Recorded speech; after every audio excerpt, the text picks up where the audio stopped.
hello friends बरायबाय बड' जब info official YouTube चेनेलाव PM किसाननि राङा हाबदोंना हाबाखै big update official live proof नोंथांमोना लाना फैदों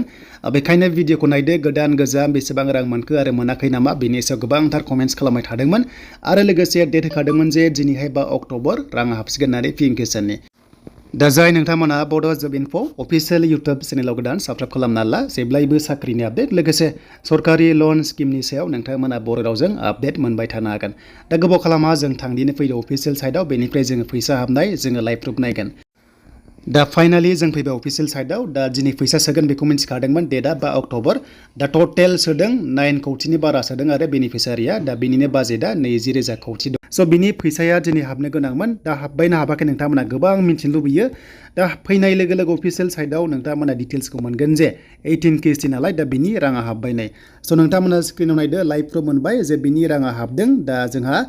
12थायाव हाबनो गोनांमोन नाथाय लासै लासै हाबगासिनो दङ नोंथांमोना दसे नेथ'बानो जाबाय दायो हमना ला 2:17 PM आवहाय एबा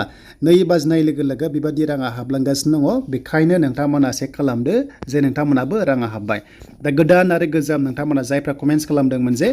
जायफ्रा गोदानमोन नोंथांमोनाबो हाबदोंना हाबाखै मेसेज मोनदोंबा नोंथांमोनाबो मोनसिगोन आरो लोगोसे कमेन्ट्स खालामनो दाबाव जायफ्रा रां मोनबाय आरो जायफ्रा मोनाखै नोंथांमोनाबो कमेन्ट्स खालामनो दाबाव दा फाइनालि राङा हाबबाय नोंथांमोननि पीएम किसाना